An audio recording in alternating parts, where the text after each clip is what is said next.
మీరు కావాలని గంజాయి తీసుకొని ఇప్పుడైతే గంజాయి కూడా డ్రోన్స్ పెట్టాం. డ్రోన్స్ ద్వారా గంజాయిని ఐడెంటిఫై చేస్తున్నాం.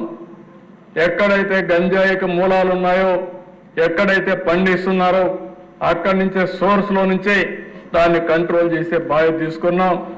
ఈ నెలలోనే లేకుంటే ఫస్ట్ వీక్లో ఈ డ్రగ్స్కు వ్యతిరేకంగా పెద్ద ర్యాలీ కూడా తీయాల్సిన అవసరం ఉంది. దిశ ఈ సభలో నేను అనౌన్స్ చేస్తున్నా. మనందరికీ నేను చూసుకొని ఆ టైమింగ్స్ కూడా చూసుకొని ఒక రోజున విద్యార్థుల్లో కూడా అవేర్నెస్ తీసుకొద్దాం, పిల్లల్లో కూడా అవేర్నెస్ తేవాల్సిన అవసరం ఉంది. పేరెంట్స్ కూడా విజ్ఞప్తి చేస్తున్నాను దిశ, పిల్లలతో మాట్లాడండి, ఎడ్యుకేట్ చేయండి. కొంతమంది చూస్తే ఏంటి దిశ 16 సంవత్సరాలు 18 సంవత్సరాలు ఒక పక్క చూస్తే భవిష్యత్తుకు ముందుకు పోతున్నారు. ఈరోజు పేపర్లో నేను చూస్తే 3,10,000 మంది అమెరికాకు చదువుకోవడానికి వెళ్తున్నారు. అందులో అధ్యక్ష 56% ఆంధ్రప్రదేశ్ తెలంగాణ తెలుగు వారు వెళ్తున్నారు. దేశమంతా 46% అయితే 54%, 56% మన వాళ్ళు వెళ్లే పరిస్థితికి వచ్చారు. అంటే ప్రపంచం మొత్తం నాలెడ్జ్ ఎకానమీలో రాణిస్తున్నారు.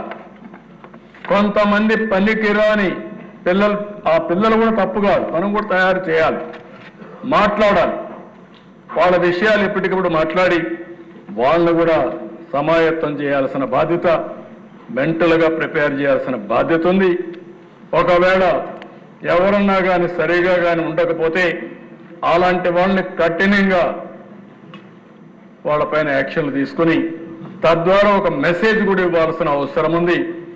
ఎవరైతే కరుడుగట్టిన నేరస్తులు కూడా హెచ్చరిక చేస్తున్నా అలాంటి నేరస్తులు ఉండవలసిన ప్లేస్ ఆంధ్రప్రదేశ్ రాష్ట్రం కాదు, అది గుర్తుపెట్టుకోండి. మీరు ఒక సవాలుగా సమాజానికి తయారైతే మీ తాట తీసే బాధ్యత ఈ ప్రభుత్వం తీసుకుంటుందని చెప్పి కూడా హెచ్చరిస్తున్నారు అధ్యక్ష. ఎక్కడ రాజీ పడం. ఇంకో పక్కన అధ్యక్ష, ఫింగర్ ప్రింట్ వ్యవస్థకు డబ్బులు ఇవ్వలేకపోయాను. ఈరోజు 120 కోట్లు ఇచ్చాం, వెహికల్స్ డబ్బులు ఇచ్చాం, కొత్త వెహికల్స్ అని పెడుతున్నాం, టెక్నాలజీ ప్రాధాన్యత ఇస్తున్నాం.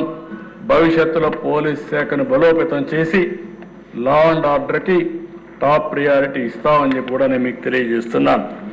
ఇది కాకుండా అధ్యక్ష, ఈరోజు ఈ ప్రభుత్వంలో మీరు ఒకసారి చూస్తే సుపరిపాలనకు నాంది పలికాం. ఒక పక్క అభివృద్ధి సంక్షేమం సుజావుగా జరగాలంటే పరిపాలన గుడ్ గవర్నెన్స్ ఉండాల్సిన అవసరం ఉంది.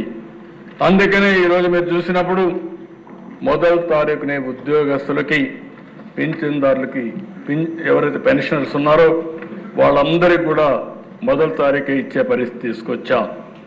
ఇక్కడ ఒక అధ్యక్ష ల్యాండ్ టైటిలింగ్ యాక్ట్ రద్దు చేశాం, యాంటీ ల్యాండ్ గ్రాబింగ్ యాక్ట్ తీసుకొస్తున్నాం. ఎవరైనా సరే భూ కబ్జాలు చేస్తే ఆ భూ కబ్జాలు చేశారని మేము ప్రూవ్ చేయడం కాదు, మీరే ప్రూవ్ చేసుకోవాల్సిన అవసరం ఉంటుంది. ఎవరైనా సరే ప్రైవేటు భూములు జోలుకొచ్చినా, ప్రభుత్వ భూములు జోలుకొచ్చినా, ఎవరైతే ఈ కబ్జాదారులు ఉన్నారో, ల్యాండ్ గ్రాబర్స్ ఉన్నారో వాళ్ళందరికీ హెచ్చరిక చేస్తున్నాం. ఈ సెషన్లో అనేది బిల్లు వస్తుంది, చట్టం అవుతుంది.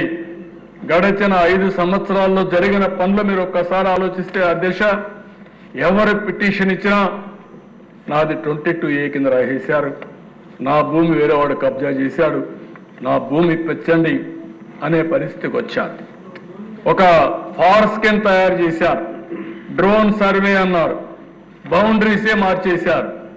ఇంకో పక్కన మీరు చూస్తే భూములు కూడా నాకు వచ్చే పిటిషన్లని అనలైజ్ చేస్తే 160% ల్యాండ్ డిస్ప్యూట్స్ వచ్చాయి. ఎక్కడికక్కడ భయంకరమైన వాతావరణం క్రియేట్ చేశారు. అందుకని అవసరమైతే ఇవన్నీ కూడా చెప్పాం.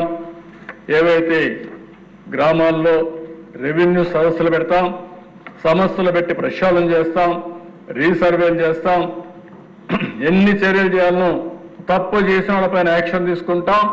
తప్పులు సరిచేసే బాధ్యత ఈ ప్రభుత్వం తీసుకొని తొందరలోనే ఈ సమస్యకి పరిష్కార మార్గం చూపిస్తామని మరొకసారి ప్రజలందరికీ హామీ ఇస్తున్నాను.